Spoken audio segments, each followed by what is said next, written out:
सूरज पहले ही डूब चुका था और चांद आसमान में ऊंचा उठ रहा था, जो शहर के किनारे पर परित्यक्त घर पर एक भयानक चमक बिखेर रहा था। कई स्थानीय लोगों का मानना था कि यह प्रेतबाधित था और घर के आसपास की कहानियों ने इसकी डरावनी प्रतिष्ठा को और बढ़ा दिया। जिन कुछ बहादुर आत्माओं ने प्रवेश करने का साहस किया, वे कभी वापस नहीं लौटे, और जो लोग पास में रहते थे, उन्होंने अजीब शोर सुनने और संपत्ति के चारों ओर छिपी छायादार आकृतियों को देखने का दावा किया। किसी को भी परित्यक्त घर के पीछे की सच्ची कहानी नहीं पता थी, लेकिन इसने लोगों को अफवाहें फैलाने और कहानी के अपने संस्करण बनाने से नहीं रोका। ऐसा तब तक नहीं था जब तक दोस्तों के एक समूह ने गर्मियों की एक रात में घर का पता लगाने का फैसला नहीं किया, तब तक सच्चाई सामने नहीं आई। समूह में 4 किशोर शामिल थे, एलेक्स, जैक, लिली और सारा।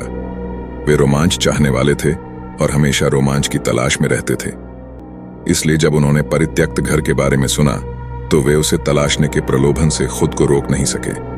जैसे ही वे घर के पास पहुंचे, वे पूर्वाभास की भावना महसूस किए बिना नहीं रह सके। एक समय का भव्य घर अब खंडहर हो चुका था। उसकी खिड़कियां और दरवाजे टूटे हुए थे। जैसे ही उन्होंने सामने के दरवाजे को धक्का देकर खोला और अंदर प्रवेश किया, तो वह अशुभ रूप से चरमराया। पहली चीज जो उन्होंने नोटिस की वह थी हवा में भरी हुई बासी गंध। दीवारें उखड़े हुए वॉलपेपर से ढकी हुई थीं और फर्नीचर धूल की मोटी परत से ढका हुआ था।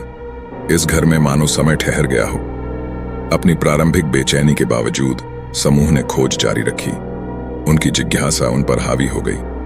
वे पहली मंजिल के विभिन्न कमरों से होते हुए आगे बढ़े, जब तक कि उन्हें दूसरी मंजिल तक जाने वाली एक सीढ़ी नहीं मिल गई। जैसे जैसे वे सीढ़ियां चढ़ते गए, हर कदम पिछले कदम की तुलना में तेज चरमराता हुआ प्रतीत हुआ, जिससे उनके दिल डर से धड़कने लगे।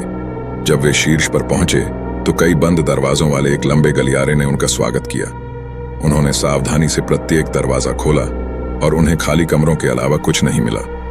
ऐसा तब तक है जब तक वे दालान के अंत में आखिरी दरवाजे तक नहीं पहुंच गए। जैसे ही उन्होंने उसे धक्का देकर खोला, एक सड़ी हुई गंध उन तक पहुंच गई, जिससे उनका मुंह बंद हो गया। कमरे के अंदर फटी हुई चादरों वाला एक खस्ताहाल बिस्तर और एक छोटी सी मेज थी, जिसके ऊपर अभी भी मोमबत्ती जल रही थी। लेकिन जिस चीज ने उनका ध्यान खींचा, वह कमरे के कोने में बैठी हुई आकृति थी। यह एक महिला थी, या उसका क्या बचा था। उसकी त्वचा पीली थी और उसकी हड्डियों पर कसकर फैली हुई थी, और उसकी आंखें अंदर धंसी हुई थीं। उसने एक फटी हुई पोशाक पहनी थी और उसके बाल उलझे हुए और बिखरे हुए थे। समूह डर के मारे वहीं खड़ा रह गया, हिलने डुलने या बोलने में असमर्थ हो गया, क्योंकि महिला ने धीरे धीरे अपना सिर उनकी ओर घुमाया। रुंधी आवाज में बोली, तुम्हें यहां नहीं आना चाहिए था। समूह को अंततः कुछ आत्मविश्वास मिला और वे तेजी से कमरे से बाहर, सीढ़ियों से नीचे और घर से बाहर भाग गए। जैसे ही उन्होंने बाहर सांस ली, उन्हें एहसास हुआ कि उनका सामना एक भूत से हुआ है। लेकिन वह सबसे डरावना हिस्सा नहीं था। घर पर पीछे मुड़कर देखने पर उन्हें पता चला कि यह अब परित्यक्त नहीं था। खिड़कियां अब टूटी नहीं थीं और बरामदा अब खंडहर नहीं था। ऐसा लग रहा था जैसे कोई हाल ही में वहां रह रहा हो। समूह को विश्वास नहीं हो रहा था कि वे क्या देख रहे हैं।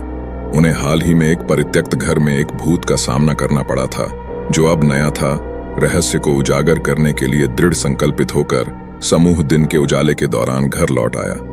जैसे जैसे उन्होंने आगे खोजबीन की, उन्हें पुराने अखबारों की कतरने और दस्तावेज मिले, जिनसे घर की सच्ची कहानी का पता चला। कई साल पहले इसाबेल नाम की एक युवती अपने पति के साथ इस घर में रहती थी। ऐसा कहा गया था कि इसाबेल का पति दुर्व्यवहार करता था और अक्सर उसे कई दिनों तक अपने शयन कक्ष में बंद कर देता था। एक दिन इसाबेल भागने में सफल रही और घर से बाहर भाग गई। लोगों का कहना है कि शायद उसे जंगल में भेड़ियों ने मार डाला होगा और वह कभी वापस नहीं लौटी। कुछ ही समय बाद उनके पति की मृत्यु हो गई और घर वीरान हो गया। उस दिन के बाद से इसाबेल की आत्मा उस घर में रहने लगी, आगे बढ़ने में असमर्थ हो गई और हमेशा के लिए अपने नरक में फंस गई। वह अंततः शांति पाने की उम्मीद में बेखबर पीड़ितों को फुसलाकर घर में लाती थी।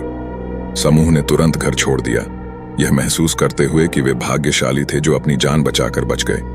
उन्होंने अपने अनुभव के बारे में फिर कभी बात नहीं की, लेकिन वे इसाबेल और उसके साथ हुए दुखद भाग्य के लिए दुख की भावना महसूस करने से खुद को नहीं रोक सके। उस दिन से शहर के किनारे पर परित्यक्त घर अब केवल रहस्य और भय का स्थान नहीं रह गया था। यह उन भयावहताओं की याद दिलाता है जो बंद दरवाजों के पीछे छिपी हो सकती हैं, और उन दुखद कहानियों की जो इसकी दीवारों के भीतर छिपी रहती हैं। इसलिए यदि आप कभी खुद को उस परित्यक्त घर के पास पाएं, तो इसाबेल की भयानक कहानी को याद करें और अंदर कदम रखने से पहले 2 बार सोचें, क्योंकि आप कभी नहीं जानते कि कौन सी भयावहता आपका इंतजार कर रही होगी।